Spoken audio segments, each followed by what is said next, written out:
English shorthand high speed 150 words per minute.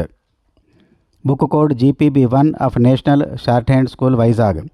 Passage number 32. Please get ready. Start. The long-term strategy for financing our 5-year plans has been debated for long. One viewpoint traces the present-day difficulties of our economy of shortage and inflationary pressures to the method followed in financing our successive 5-year plans. Continuous deficit budgets and increasing money supply have, according to this view, contributed to our economic woes. There is another opinion which holds that there was nothing wrong in the financing strategy adopted so far.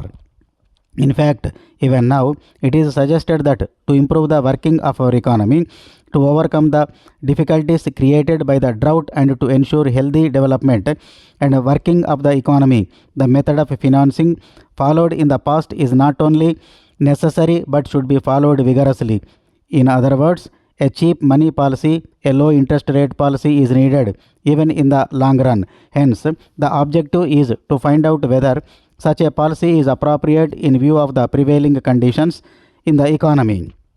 The talk of liberalization has been going on for quite some time, and the new interest rate policy, which includes inter alia reduction in the bank's lending rate, is described and welcomed as liberalization of monetary policy.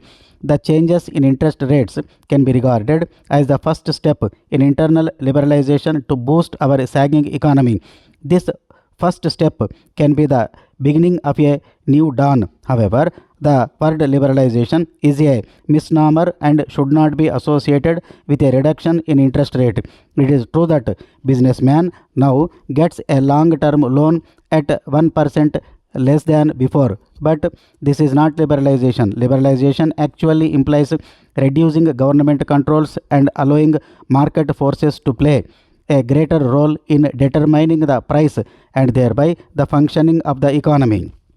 And if that is done in case of interest rates in India, as it is likely to happen in many other developing countries, it is likely to go up, pushing or pegging the interest rate down by flat, therefore cannot be described as liberalization. In any case, one has to admit that interest pegging in the downward direction does not fit properly into the era of liberalization of economic policy that is going on. Now, as regards the objectives of the policy, no one doubts that there is a need for rationalization of the structure of interest rates. Although interest rates are fixed by flat, the rates of return on the variety of financial instruments with different maturity periods vary.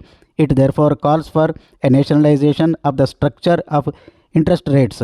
It is important to note here that the multiplicity of interest rates has been the result of different types of fiscal and other concessions initiated by the government from time to time. Similarly, bank lending is also characterized by a multiple interest rate structure, namely priority sector, food sector, export sector, small scale sector, and the like. The whole scheme of priority sector lending needs to be re-examined. Assuming that the basic lending rate of banks is fixed after due deliberations and that it does, at least to some extent, reflect the conditions in the economy, the priority sector lending rate cannot be completely divorced from it.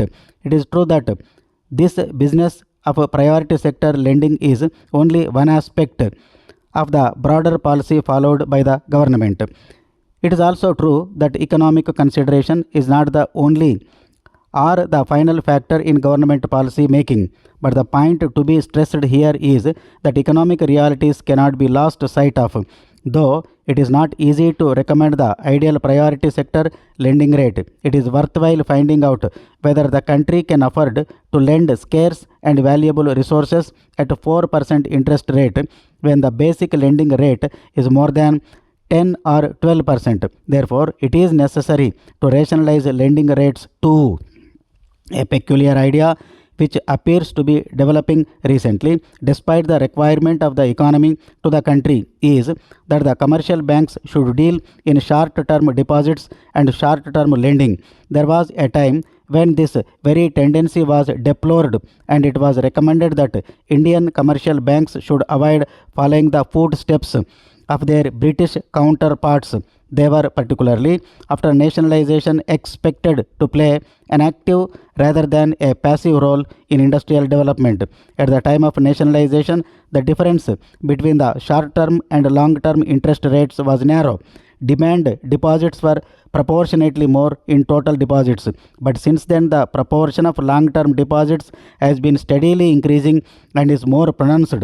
This increase in long-term deposits with commercial banks appears, as observed in certain quarters, to be secular trend and is not dependent on the higher rate of interest on the long-term deposits. The proportion of these deposits did not come down when the rate of long-term deposits was brought down. The secular trend towards long-term deposits is mainly because of spread of banking facilities to hitherto unbanked areas, increasing monetization of the economy and the spread of the saving habit. This is an institutional development taking place with the willing cooperation and support of the general public. It is not necessary or advisable for the government to take administrative measures to change this. The other objective of the interest rate policy of setting right the high cost economy is laudable. Ours is a high cost economy, and efforts should be made to reduce costs and encourage cost effective investment and production. The question is which costs to reduce. Economic theory suggests that investment and production are adversely affected if the rate of interest is high. The solution which follows from it is that we should bring down the rate of interest to encourage investment. But this school of thought takes for granted the availability of the infrastructural facilities, namely raw material, industrial fuel, willingness of labor to work, installed production capacity, so that if demand for the final product starts rising, the only other consideration is at what rate financial resources are available in order to start production. All companies in India do not pay at the highest lending rate. There are different types of concessions which many companies enjoy.